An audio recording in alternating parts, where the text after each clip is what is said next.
Ora, sejam muito bem-vindos a mais um vídeo semanal.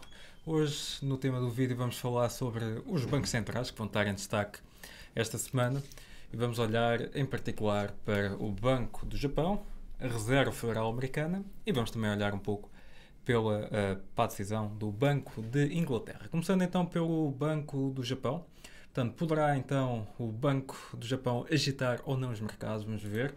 Portanto, é certo que desde finais do ano passado que se tem vindo aqui a falar da possibilidade do Banco do Japão retirar então, ou aumentar os juros e retirar as taxas de juros negativas, e parece que ao longo dos últimos meses, dos últimos 2 meses, esta possibilidade tem aumentado bastante. Inclusive, portanto, esta reunião que vai ser então discutida e decidida esta madrugada. Portanto, há a possibilidade do Banco de Japão aumentar em apenas 10 pontos base, portanto 0,10, e poderá então levar portanto, as taxas de juros a saírem de valores negativos e ficarem em valores neutros. Isto porquê? Ao longo dos últimos meses temos vindo a observar algumas pressões sobre os preços, embora a inflação não seja um problema para o Japão, mas começamos a ver algumas pressões e agora mais recentemente ainda vemos então um acordo com os sindicatos em que irá haver então um aumento de pelo menos 5% de todos os ordenados, o que pode contribuir então para as pressões sobre os preços. Tendo em conta que o Banco do Japão, ou o Japão, tem a economia com a maior dívida, poderá portanto haver aqui uma antecipação por parte dos decisores de política monetária para aumentar já um pouco os juros na ótica de arrefecer um pouco a economia, se necessário, para que mais tarde não seja demasiado tarde para intervir, uma vez que o país, a economia, possui um grau de dívida tão elevado que não podíamos observar subida dos juros como nós observamos no caso do BCE, no caso da Fed e no caso dos outros bancos centrais. Portanto, é um tema muito mais sensível e também por isso é que também ao longo dos últimos anos as taxas de juros têm estado em níveis muito, muito baixos. Isto também por via do estímulo da economia, que, portanto, desde a época de 90, portanto, que a economia não tem estado tão forte como estava antes. Como podem ver, portanto, aqui no gráfico do lado direito, vemos então as perspectivas sobre a subida dos juros. Portanto, aqui o teto máximo aponta então para subidas na ordem dos 0,25, portanto 25 pontos base, o que não é muito, mas que pode ser suficiente para também acalmar um pouco aqui as perspectivas do mercado e ter aqui um maior controlo naquilo que poderá mais tarde ou não traduzir-se em maiores pressões sobre os preços. Portanto, dependerá muito também desta ação por parte dos decisores de política monetária, que é uma ação bastante sensível. Quando olhamos para o par cambial dólar contra o iene japonês, portanto, e aqui podíamos olhar para outro par, mas usando aqui o dólar japai como benchmark, vemos então que recentemente o par atingiu aqui esta zona cinzenta, que é uma zona onde historicamente, e já vimos isto, portanto, com estas reações que aqui estão marcadas, foi marcada por intervenções verbais por parte de membros do Banco do Japão, que levou depois a uma depreciação do dólar em relação ao iene, e reparem que recentemente voltámos a observar isto. Neste momento é verdade que o par está a recuperar um pouco, portanto temos o iene mais uma vez a desvalorizar, e o iene neste caso até está em níveis de 1996, mas não podemos descartar a possibilidade de haver um novo movimento de baixa. Isto porque, em teoria, o aumento das taxas de juros deveria apoiar então a moeda. O facto de termos a moeda também muito fraca tem sido algo comentado por alguns membros do banco e, portanto, pode também levar a que exista aqui uma correção, mas, por outro lado, acaba por ser bom em termos da inflação. Portanto, vamos ver qual é que será a decisão final. Os motivos pelos quais, portanto, têm vindo aqui a fazer com que o banco altere então as suas políticas monetárias. Portanto, eu já referi duas, mas antes disso, se olharmos aqui para a evolução do CPI, portanto, tanto a taxa de inflação geral como a subjacente, vemos que ambas subiram um pouco e atingiram níveis de 2012. Ainda assim, se olharmos para os valores, são níveis baixos, portanto, está aqui na ordem dos 2%. Já a evolução dos salários, quando olhamos aqui para o cash earnings, vemos que tem subido, ou tem existido aqui alguns picos, não de forma muito gradual, mas por vezes existe aqui alguns picos que pode levar, portanto, aqui a existir algumas pressões. No entanto, tendo em conta o último pico que foi atingido e tendo em conta também o pico que houve aqui na inflação, quase nos 4%, podemos aqui acreditar que poderá também o topo aqui das expressões já ter passado. Tendo em conta também aquilo que nós vemos, portanto, se olharmos aqui, se tivéssemos aqui uma média, víamos que, portanto, a evolução tende a estar sempre dentro da média. Portanto, entre os vários motivos que eu então referi a parte dos sindicatos, também o facto, e este aqui eu não referi, portanto, os custos de capital têm aumentado muito, em termos homólogos já aumentaram 16%. Os meios de comunicação, portanto, têm vindo também a dizer que, e a antecipar o fim do controle da curva das yields, portanto, a curva dos rendimentos. E este aqui é algo que nós, na verdade, se olharmos para o comportamento das yields, e neste caso há 2 anos, porque é mais evidente, e é mais preciso. Se nós olharmos para o comportamento das yields, nós vemos que há muito que essa faixa que foi definida pelo banco já foi ultrapassada e, portanto, das duas uma, ou o banco descartava, portanto, essa fixação ou teria de intervir no mercado obrigacionista para trazer os níveis novamente para os desejados. Temos aqui alguns cenários, portanto, que levanta aqui os principais vencedores e os principais perdedores. Isto se o cenário de aumento dos juros de facto acontecer. Portanto, é importante aqui notar que o Banco do Japão é sempre muito imprevisível e muitas vezes existe aqui algum espaço para surpresas.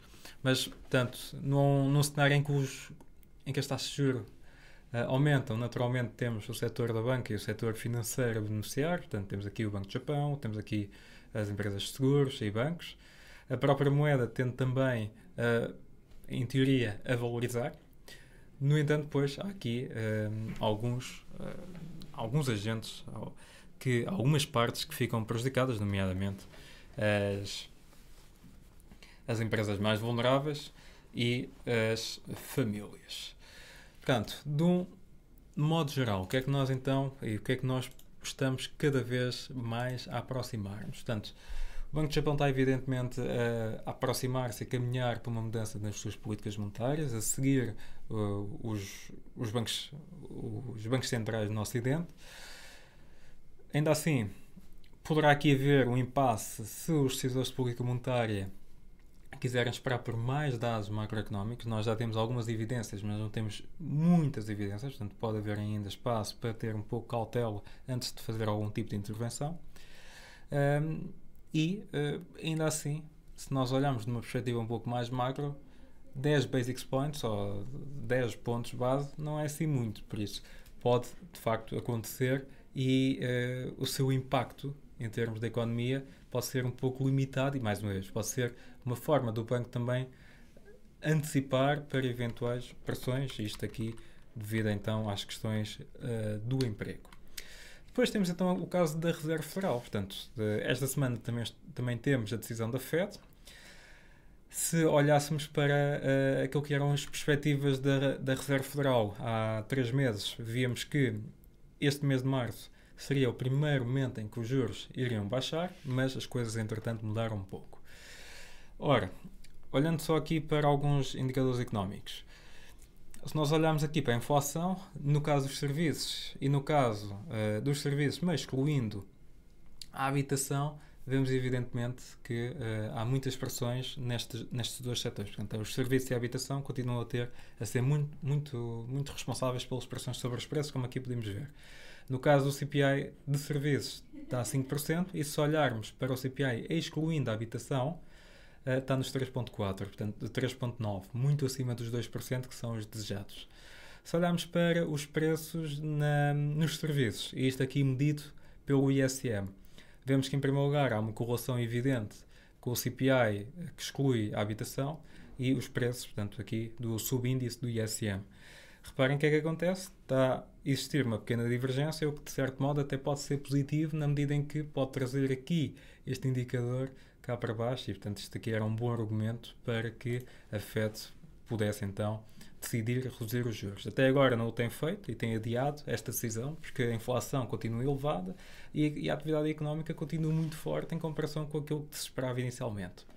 Se olharmos também para a diferença entre o NFP e se olharmos aqui também para o lado das empresas, vemos que o gap é cada vez maior e aqui o spread, portanto aqui a diferença nota-se. Portanto, se olharmos aqui para o gráfico de barras, em comparação com os últimos dados desde 2004, está em máximos, o que pode, portanto, trazer aqui, em certo modo, algum leading indicator para o caso do NFP, que poderá aqui corrigir um pouco. Isto acaba por ser até dados positivos. Porquê? Porque dão argumentos que a Fed possa então começar a pensar em estimular a economia.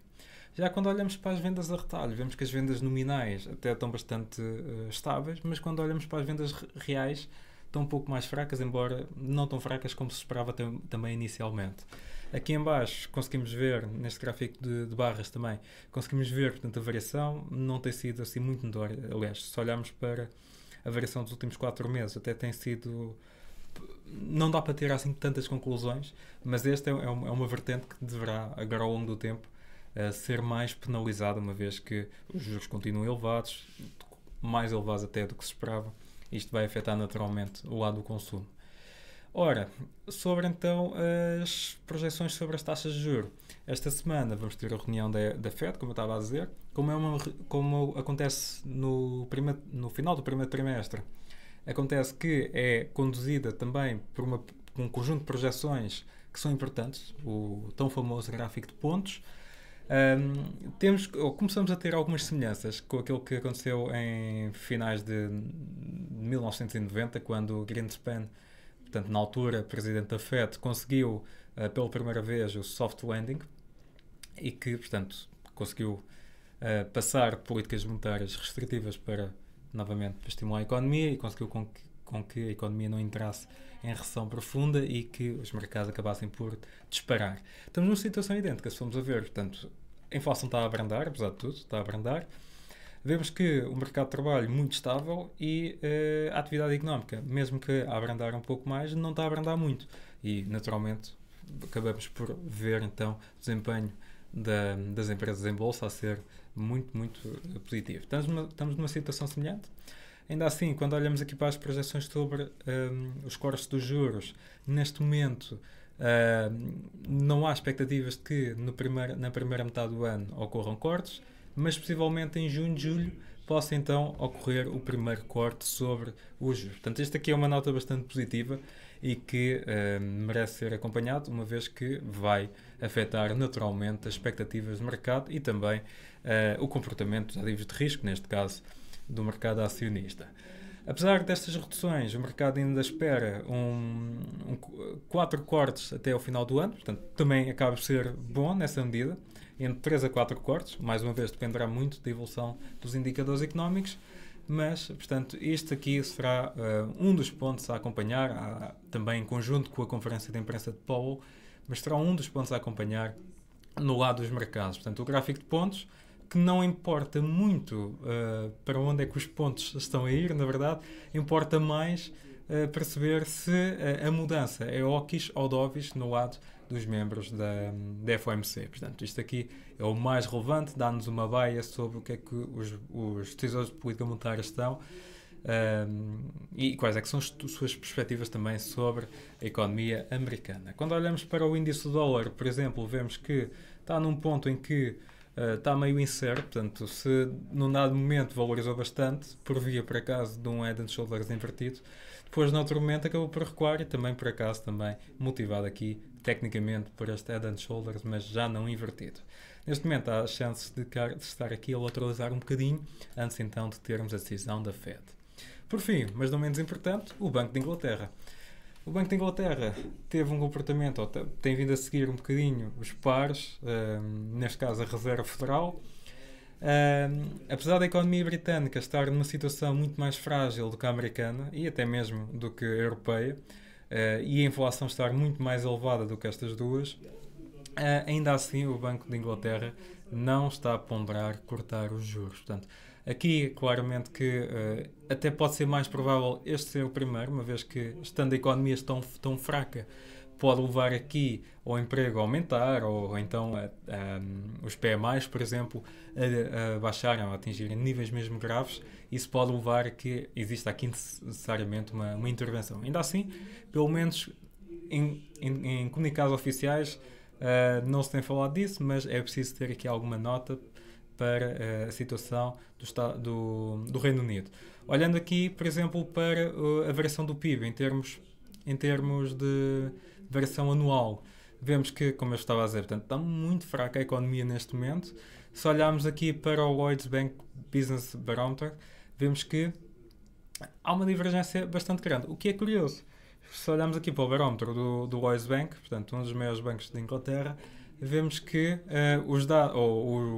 o indicador até acaba por servir de leading aqui para o PIB. Portanto, pode ser bom, uma vez que afeta também naturalmente aqui o lado do consumo, que é vital aqui para o crescimento económico, por isso este aqui pode ser um ponto a destacar e até pode dar-nos aqui, de certo modo, alguns sinais de que talvez aqui o fundo já possa ter atingido, embora é preciso ter aqui alguma atenção, como disse. Portanto, a economia tem abrandado muito e é necessário, muito em breve, estímulos, então, à economia britânica. Ora, e o calendário para esta semana? O que é que nós temos? Portanto, como eu comecei a apresentação, também termino da mesma forma. Portanto, bancos centrais será aqui o destaque desta semana. Vamos ainda assim, de madrugada, ter dados sobre a economia chinesa. Vamos ter aqui dados depois dos PMIs na Europa e nos Estados Unidos. Vamos ter aqui depois pedidos que já são semanais no lado dos Estados Unidos, tanto do petróleo como nos pedidos de desemprego. E depois na sexta-feira temos aqui dados do Instituto Alemão, o FIO, e as vendas a retalho também no Reino Unido, que acabam por ter aqui impacto nesta questão do PIB. Se olharmos aqui para este gráfico, isto aqui é só para ilustrar o impacto e a importância que a Nvidia tem no mercado. Na semana passada as ações corrigiram um pouco e causaram logo muita volatilidade nos mercados, levando, portanto, o Nasdaq também a corrigir com alguma intensidade. E, portanto, aqui o papel da Nvidia está cada vez mais... tem aumentado cada vez mais. Isto acaba por ser até alguma red flag, porque não é suposto que os mercados dependam tanto só de uma empresa. E termino aqui com o gráfico da volatilidade implícita no S&P, o VIX. O VIX que eu tenho acompanhado já há bastante tempo e partilho inclusive convosco nestas apresentações. Se formos a ver, ele tem vindo aqui a lateralizar, mais recentemente, depois de ter subido, tem vindo a recuar, e isto pode nos levar aqui a ter um outlook um pouco mais positivo do que aquele que eu tenho vindo a falar nas últimas semanas. Portanto, há aqui espaço para o VIX voltar a cair um pouco e isto pode fazer com que os mercados possam então recuperar um pouco mais. Ainda assim, naturalmente que o comportamento dos mercados vai depender muito do comportamento, então, aliás, da decisão e do tom da decisão da Reserva Federal Americana. Portanto, do meu lado é tudo, eu espero que tenham gostado e vemo-nos no próximo vídeo semanal.